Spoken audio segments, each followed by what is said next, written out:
August 15 సంబంధించిన total collection తో మీ ముందుకు వచ్చేసాను. ఇది చూస్తున్నారు కదండి, మీ లిటిల్ హీరోకి చాచాజీ నెహ్రూ గారి డ్రెస్ అండి. చూస్తున్నారు కదా, ఇది చిన్న పిల్లలకి కాదు పెద్ద వాళ్ళ వరకు సేమ్ పీసెస్ అయితే మనకు అవైలబుల్ ఉన్నాయండి. చూస్తున్నారు కదండి, సుభాష్ చంద్రబోస్ గారి డ్రెస్ అండి. దీని ప్యాంట్ వచ్చేస్తుంది. And next lathi, whistle, cap, gun కూడా అండి. మన గన్ సెటప్ కూడా వచ్చేస్తుంది and with belt total set అయితే దొరుకుతుందండి మన ప్రగతి ఎన్ఎక్స్ షాప్ లో.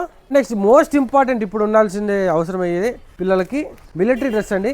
ఇది కూడా ప్యాంట్ షర్ట్ విత్ క్యాప్ వచ్చేస్తుంది. అండ్ నెక్స్ట్ పోలీస్ డ్రెస్ అండి. ఇప్పుడు జరగబోయే ఆగస్ట్ 15 ప్రోగ్రామ్ కి చాలా అవసరం కదండి. గాంధీజీ గారి డ్రెస్ అండి అండ్ విత్ స్పెట్స్ సెట్ అయితే వచ్చేస్తుంది. చూడండి, టవాలు, ధోతి టోటల్ సెట్ అండి. ఇది క్యాప్ కూడా వచ్చేస్తుందండి. భరతమాత డ్రెస్ టోటల్ సెట్ అండి అమ్మాయిలకి. నెక్స్ట్ ఝాన్సీ లక్ష్మీబాయి, దీనికి కూడా మొత్తం కత్తి సెట్ వచ్చేస్తుంది. టాప్ అండ్ ధోతి సెట్ అయితే వచ్చేస్తుంది. చిన్నపిల్లలకి మనకు ఫ్లాగ్ లాగా ఫ్లాగ్ కలర్ ఉన్నటువంటి డ్రెస్ వచ్చేస్తుంది. రెడ్, ప్యూర్ రెడ్ కూడా మనకు అవసరం కదా ఇప్పుడు డాన్సెస్ కావచ్చు, మంచి దేశభక్తి సంబంధించిన స్కిట్స్ కోసం గ్రీన్ ఉంటుంది, వైట్. ఆగస్ట్ 15 సంబంధించిన కలెక్షన్ మొత్తం చూసేసారు కదండి. అబ్బాయిలకి అమ్మాయిలకి మొత్తం మన ఆగస్ట్ 15 సంబంధించి టోటల్ సెటప్ అయితే ఇక్కడ దొరుకుతుంది ప్రగతి ఎన్ఎక్స్ షాప్ లో.